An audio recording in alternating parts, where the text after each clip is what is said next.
Now let's talk about a different battle for territory. It's between China and its neighbours. Earlier this week, China released some maps. We told you about it on the show, China's map war. This new map showed Indian territories as part of China. Beijing claimed Aksai Chin and Arunachal Pradesh. India had issued a strong rebuttal. China tried to play it down. But the row has now snowballed. More stakeholders have jumped in. China's neighbours are condemning this map in one voice. The Philippines, Malaysia, Taiwan and Vietnam, they've all lodged a strong protest. What are they angry about? China claims a large part of the South China Sea, and that's what these countries are upset about.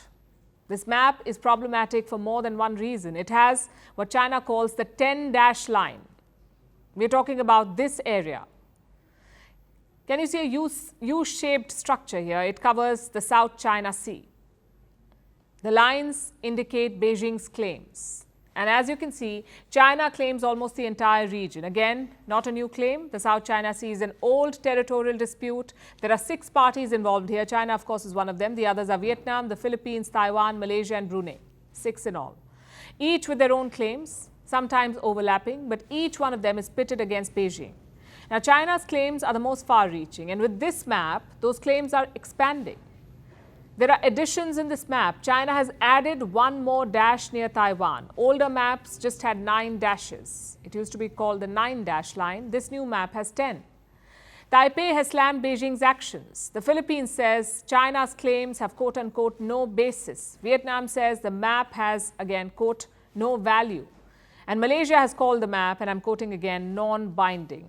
These statements are similar to the one made by India on Tuesday. New Delhi too lodged a protest. It said China's claims have no basis. But you see, mere statements will not be enough. China has played down this map. It has asked everyone to quote-unquote not over-interpret. What does that even mean? The fact is this map was issued by the government of China, by their Ministry of Natural Resources. So this will be seen as China's official position. It's not just a drawing meant to be hung on walls. It has been approved by the Chinese state. And during negotiations, Chinese officials can use it as a tool. Chinese military too can use it. They will follow it, this new map, for border deployments, for their provocative drills, and for making the threats that they routinely do. Because this map is an official document now. It tells the world how China sees its borders.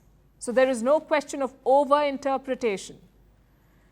Not surprisingly, China is playing down the issue. Yesterday, it called the release of the map a routine practice. China's stance on the South China Sea is consistent and clear. Competent Chinese authorities update and release different types of standard maps on a routine practice every year, which aims to provide standard map services and educate the public to use maps in accordance with rules. We hope that the relevant sides can see it in an objective and rational way. Classic China. They will claim your land and then ask you to be objective and rational. What gives? The world has seen too many of these stunts to be swayed by words. They don't want to legitimize China's claims. Perhaps that's why Xi Jinping wants to skip the G20 summit, because if he comes, it will be a tough crowd for him to face. We told you about this yesterday. Xi Jinping may not come to New Delhi. And let me repeat, we don't have an official confirmation on that yet. Beijing has not spoken on the matter, but all signs point towards a no-show now. Today, the Chinese press released this, a schedule for the ASEAN summit. It is happening just before the G20. Xi Jinping was supposed to go to Jakarta for it, and from there, fly to New Delhi for the G20. But he will not attend the ASEAN summit. Instead, he is sending his premier, Li Qiang, who may also represent China at the G20. Again, we are waiting for a word from Beijing, but US President Joe Biden remains hopeful. He is hoping for Xi Jinping to show up. The answer is I hope he attends.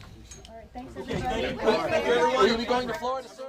Rishi Sunak wants to see Xi Jinping too. A few days back, there was talk of a bilateral between the two leaders, again on the sidelines of the G20. New Delhi had plans too. Last month, Prime Minister Modi had met Xi Jinping at the BRICS summit. There was talk of some kind of truce on the border. Negotiators were asked to speed up.